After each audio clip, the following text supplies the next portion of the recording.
What tools do you need? This is where I say a do-it-yourself investor instead of going through a portfolio manager. You obviously need a computer, a trading platform, you need internet access. But also, if you want to do it yourself, very important, I always believe that your first investment in the market is always in your education.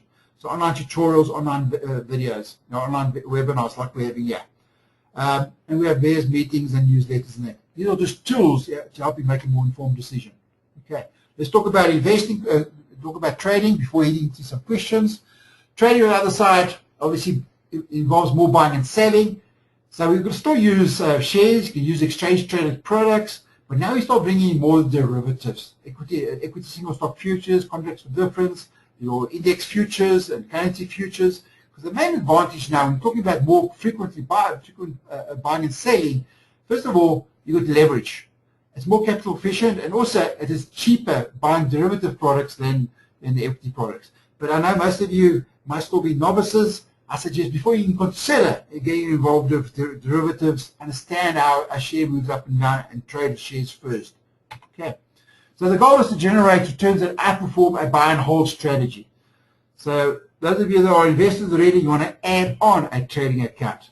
So this is where, as I say, the fund money, you want to try and achieve at least 10% return per month. And with gearing and with the lower costs, it is quite achievable, but much more time. So the goal with trading is you're going to buy at a low price and sell at a higher price. So you buy something at 5 Rand, sell it at 10 Rand in a rising market. With derivatives, not with equities, you can sell at a higher price and buy at a lower price. I can sell at 10 Rand, buy it back at 5 Rand and still profit from the falling market. Okay. Remember, with equities, you can't do that.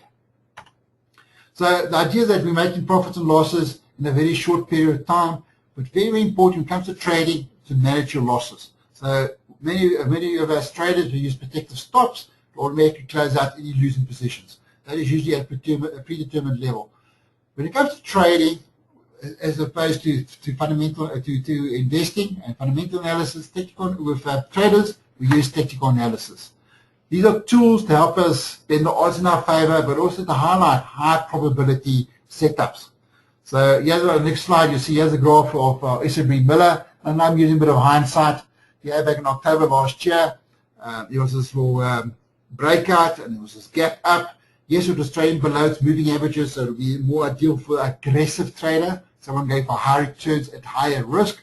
But let's say, for example, the point I'm trying to get across is the importance of risk management. So yes, we would have bought that. Let's bring my little cursor here quickly. Yeah, that second point there. That's where I would have got in. So my entry price would have been 480.30 cents. My target price would have been the previous high.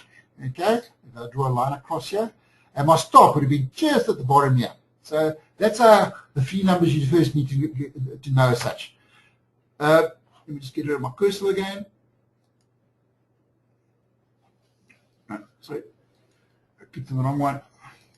Okay, so my potential reward is, in this situation, 38 Rand 70. My potential risk is 10 Rand 30. So it's important to always calculate your risk-reward ratio. I'm willing to risk 1 Rand to make 3 Rand 76. That's what this trader was telling me.